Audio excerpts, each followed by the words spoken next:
आज चाहिँ हाम्रो पिकनिक होइन हेर्दै पिकनिकको लागि हामी जाँदैछौँ। अहिले ठ्याक्कै हामी थलिनेर पुग्यो। साथीहरू सबैजना अगाडि जानु भइसक्यो। हामी चाहिँ विशेष कामले गर्दाखेरि रत्न दाइ र म चाहिँ एकछिन ढिला भयो, तर हामी छिट्टै नै हामी पिकनिक स्पटमा पुग्छौँ है।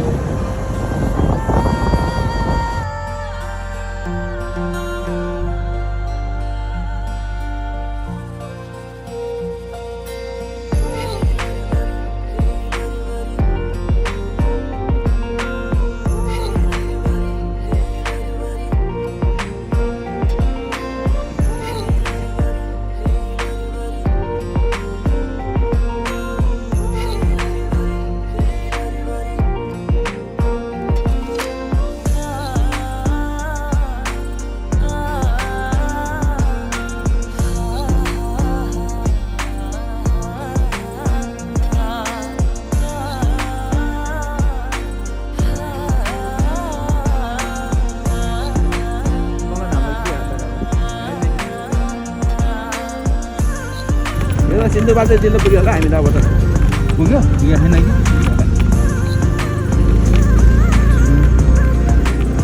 जाडो रहेछ अरे माथि त ज्याकेट लगाएर आउनुपर्ने। दादी यसलाई मान्यो बाटो चाहिँ महा डेन्जर रहेछ। झन् पानी पऱ्यो भने चाहिँ यहाँबाट आउने त सम्भावना भनेर त नसोच्नु पनि हुँदैछ। हो सिप्लिएर एकैचोटि तल पुग्यो एकैचोटि तल के अरे तल के भन्छ साफु बजारमा पुग्नु रहेछ।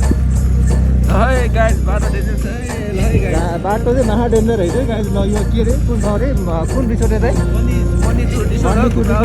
बाटो चाहिँ एकदमै डेन्जरै रहेछ, आउनलाई गाह्रो हुन्छ ल। माथि कस्तो छ ठाउँ हेर पुगेपछि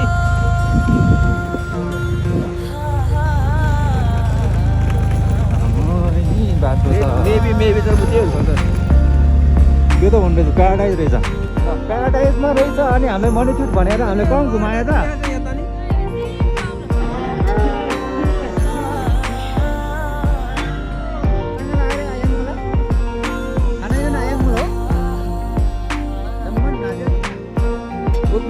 पिकनिक भनेर पुरा हाइकिङ आइदियो यार। एन पिकनिक हुन्छ त हिँडिया छ कहिले रिसोर्ट भेट्दैन सबै जाइसक्यो फेरि अर्को आउने छ हो। बाटो यही हो नि, बाटो त यही हो, अर्को ठाउँ पुग्दैन नि हामी पुग्दैन हो। के साँच्चै हो नि, पोखरीमै पुग्ने हो। ल ल ल ल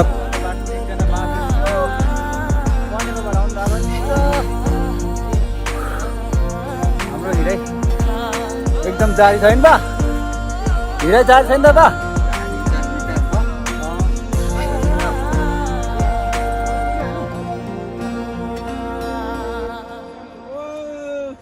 हामी हरायो भनिदिउँ न। हामी चुर मन्दिरमा है फाइनल्ली हामी कहाँ कुन मन्दिर है दाइ? चुरामणि मन्दिर है चुरामणि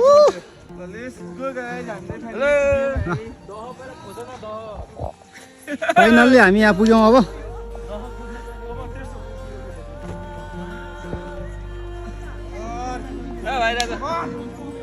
जिन्दगीमा के छ र जिन्दगीमा ल हेत्तेरिका यार।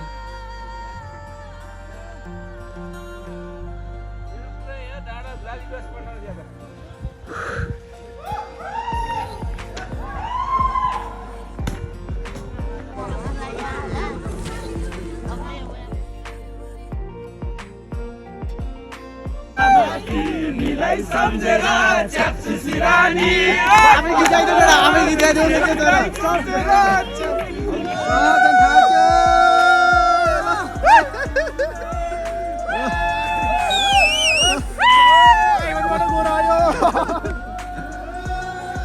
धन्यवाद राजा मणि राजा यो पञ्चम बुद्ध भने एउटा महादेव छ नि, यो पाँचवटा मुख भएको हामीले नेवार भाषाबाट पञ्चम बुद्ध भन्छ। अनि एउटा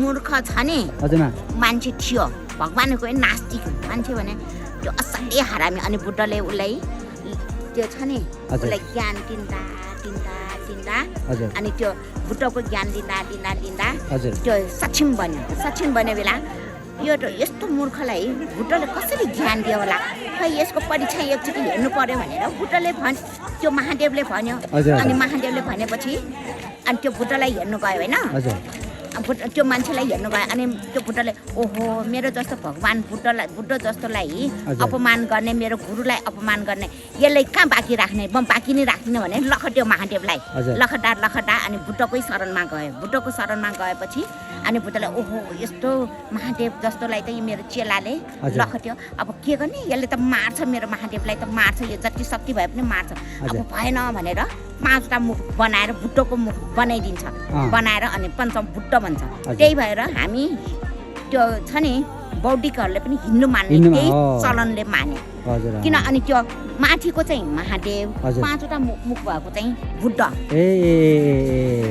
अनि पञ्चम बुद्ध भन्छ हामीले चाहिँ चिवज्यो भन्छ नेवार भाषाबाट पर्वतीय भाषाबाट पञ्चम बुद्ध भन्छ त्यो महादेव त्यही भएर हिन्दू पनि छ नि बौद्धिक पनि अनि त्यही हिसाबले अनि दुईटै माने त्यस्तो भएको ल भयो धन्यवादमा तपाईलाई मणिचुर अनि राजा आयो यहाँ लखटा महादेव भाग्दा यहाँ छ नि मणि दिनेमा ओहो महादेव जस्तोले नि उ गर्ने ल यो पञ्चबुद्धलाई म राजा भए पनि म त मणि एकचोटि चरण जान्छु भने खट्टै आएर मणि दान दिए यहाँ मणि दान दिएको भएर मणिचुर दह बनाएमा यहाँ दुईजनाले चिराएर मणि बुद्धलाई दान दिए पञ्चबुद्धलाई महादेव पनि होइन बुद्ध पनि होइन दुईटैलाई त्यस्तो ल धन्यवाद हजुर नाम भनिस् माको मेरो माया भुजु हस् धन्यवाद मा कहाँ बनेपा देखाउनु भाइ ल हस् धन्यवाद मा तपाईलाई धेरै धेरै धन्यवाद है ल त्यसले तीनटा जात छ एउटै आमाको सन्तान हजुर एउटा चाहिँ छ नि हजुर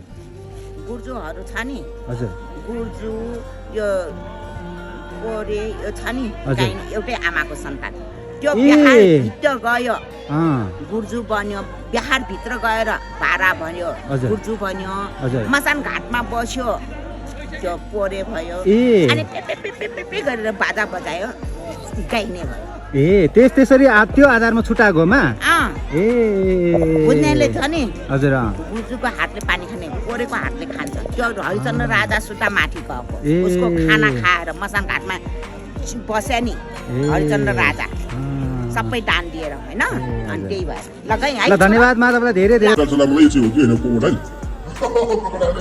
होरे सो त ढुङ्गा रहेछ यार सरी गाइस हाम्रो साथी सबजना गइसक्यो अब हस्त भाइ र म मात्र बाँकी रहेछ यहाँ अब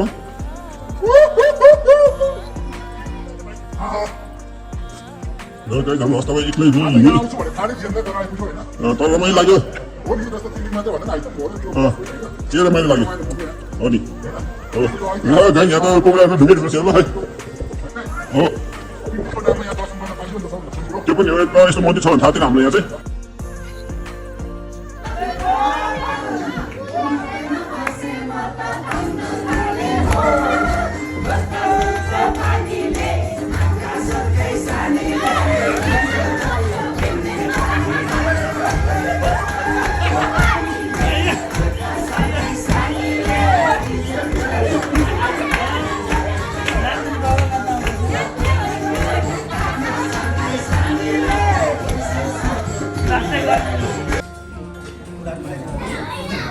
रमाइलो भइरहेछ नि एकदम रमाइलो अब यहाँ यता फेरि हाम्रो देवकृष्ण कमरेडजी हुनुहुन्छ यता 1914 को मान्छे हैन